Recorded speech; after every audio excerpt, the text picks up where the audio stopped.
Tonight, I will tell you two stories about the creatures beasts not from the nightmares but from the real life. Creatures that attacked man, left them screaming and disappearing into the dark. The first story is true story, for man recorded the creature's voice.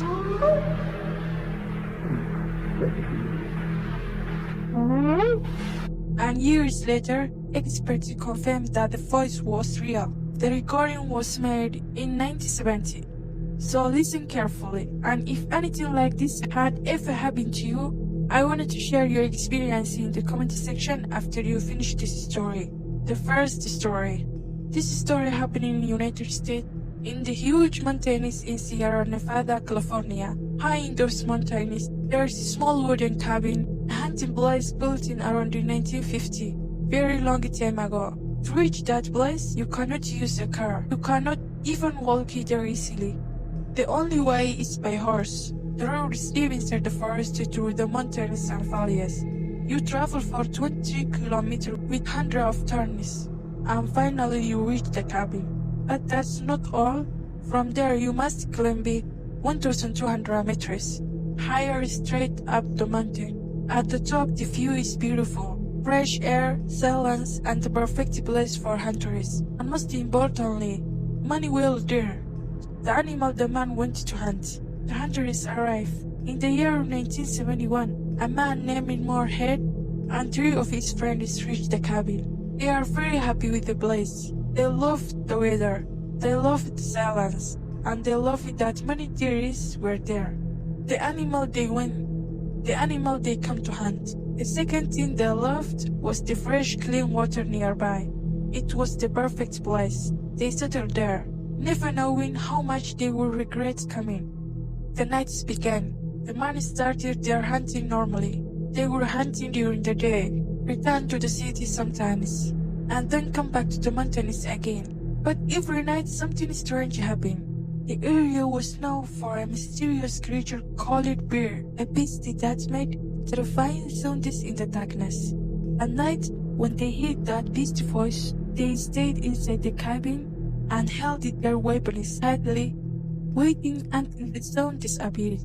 But when the night was quiet and safe, they slept outside under the stars, only a canvas covering hanging above them. Life was simple. They never imagined danger. At night, everything changed. One night during evening time, man sat around the fire, talking and relaxing, when suddenly they heard a sound they had never heard before. At first, they ignored it. They thought it was just a bird. When they listened again, the sound became weirder, deeper, louder. Their heart started beating fast. Fear crawled inside their bodies. Without thinking, they ran into the cabin and shut the door. They looked at each other in confusion. What was that sound? Did you hear it? This was the same sound they would later record. The sound experts confirmed to be real. Footsteps in the dark. Later, that same night, while they were still in the cabin, they heard heavy footsteps. Something or someone was coming closer. Every step shook the ground. A creature was walking straight toward them. The man stared at the walls of the cabin, hoping the beast would not break through. They were experienced men, strong, tough hunters who had seen danger before. But that night, they were truly scared. Their only light was a small lantern. Their hands were shaking. Then one of them whispered, "That sound, I never heard anything like it in my whole life." The man later described the creature's voice. They said it sounded similar to a monkey, but at the same time not a monkey. It sounded like something trying to imitate a monkey, like a human pretending to sound like one. That is what made the voice terrifying. One of the men stood up and carefully looked outside the tent. He saw a dark shape standing far away, not close enough to enter the light of the fire. A creature stared outside the light, watching them. Another dark figure stood behind the cabin. There were 2 of them. The hunters could hear the 2 creatures communicating with each other, one shouting, the other answering, as if they were talking. No one knows what they were saying. Maybe they were telling each other, "There is fresh food here for us tonight." Fear took control. The men gathered together in the center of the tent. so that the creature would not see them through the gaps. They waited and waited. Finally, they heard the footsteps moving away, fading into the distance. That whole night, the man could not leave the tent. They could not sleep. They sat there, shaking, waiting for the sun to rise. When morning came, they turned to the city in shock. They told people what happened, even they knew. Who's going to believe us? But Ran did not accept running away. He wanted to know the truth. He had seen many dangerous things in life, but this creature was different. This was something new. He convinced the other three managed to go back, to record the sun so that the world would finally believe them. The man did not want to go. They were terrifying. But eventually they returned with heavy feet and aching hands. When they arrived during the day, they didn't hunt. They just made a fire and waiting for dark. And when the night finally arrived, Ron whispered, "I heard something, quick, get inside." They ran into the cabin, just like they expected. The creatures returned, but this time the men were ready. They recorded the sound, the same terrifying voice from the forest.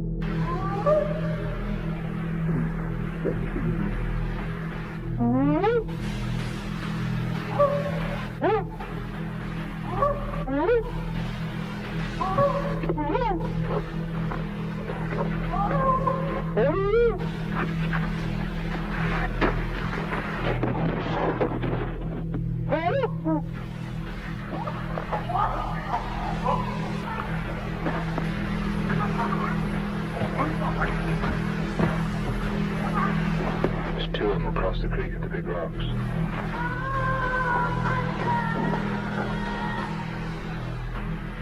It's a hard act to follow. Is there I can talk to her? Isn't they talk to each other? Yeah.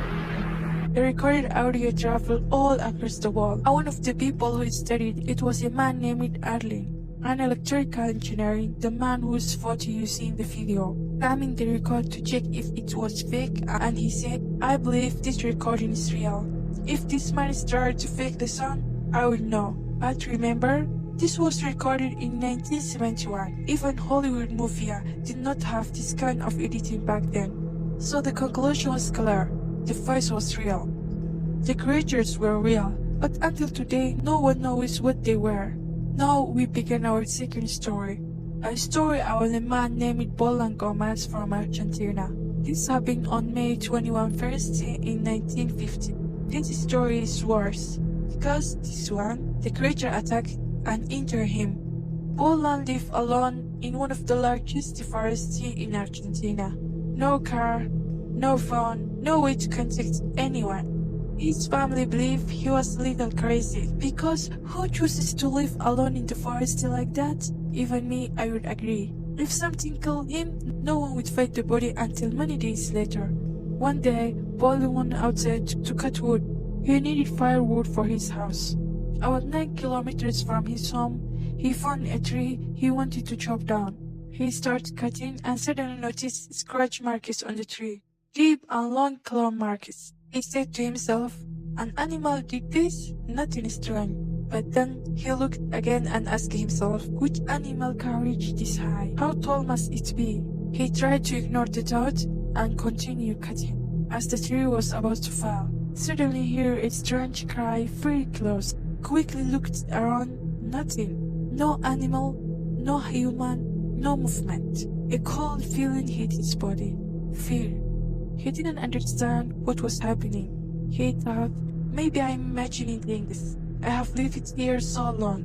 Maybe I'm just tired. Even if it's wild animal, I know how to protect myself. He continued working. And that's when everything changed. Bolan collected the wood he cut and kept it near in his house. Every time he needed to cook, he took some from the pile and lit a fire outside. The nights were warm, not cold. He ate outside under the beautiful stars, enjoying the peaceful sound of the small animals playing in the trees. He had never seen serious danger before, and even if he did see something, he always knew how to handle it. But tonight was not like other nights. After cutting the tree, he spent hours fixing the wood, and he made a fire and put his pot on it to cook dinner. He sat on his chair, the table beside him, relaxed, enjoying the calm night. Then suddenly, something scared him. The silence. There were no sounds at all. No crickets, no insect, no wine, nothing. Bolan was a man of experience. He knew the rule of the forest.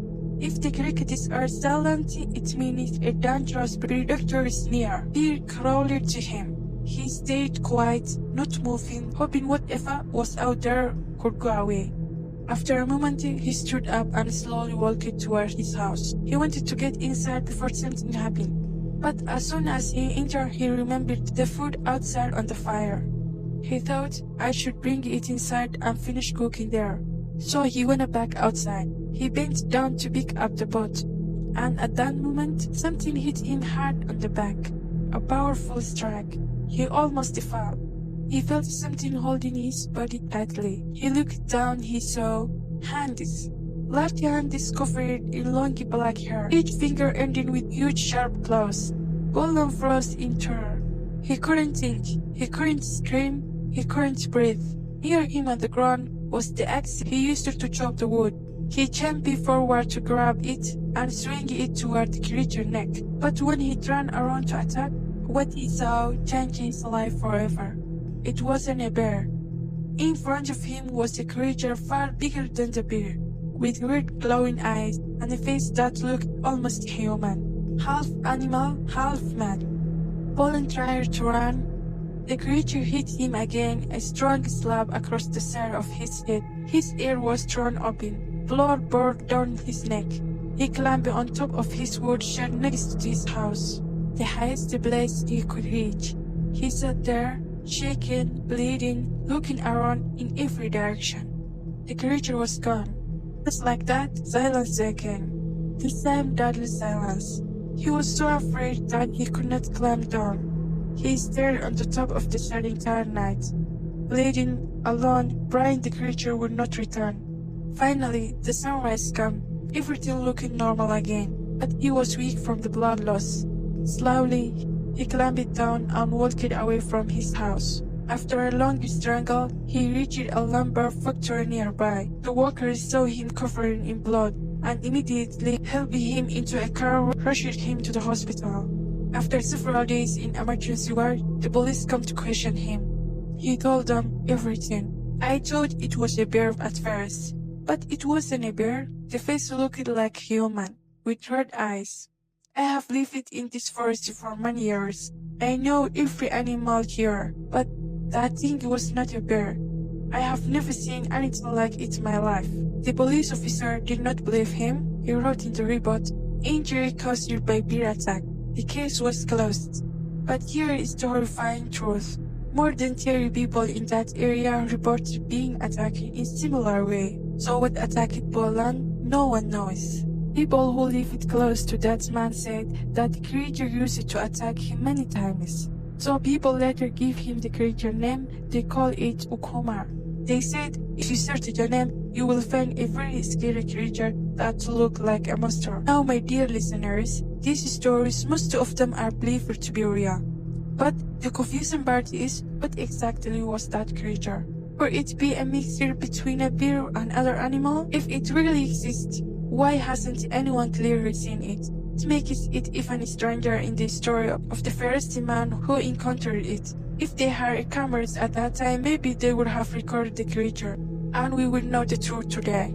And the other thing, I'm surprised because the United States many animals living in the forest we have never seen before. Animals that do not exist anywhere else in the world. So my dear listener, could this story be fake or could it be true? I can only say this, the stories I tell you are the stories that were recorded by real people. If you search, you will find many of them. But the truth, only Allah knows what really happened. Of course, this creature does not sound like human or animal or normal animal, because if it was, people would have understood it a long ago. So tell me, my dear listener, do you think this creature may have been a Jinn? Because a Jinn can change the shape and appear like anything. In the end, I'm very happy that you watched this video until the end. And I appreciate everyone who keeps following this channel. Many greetings to all of you and see you the next Friday.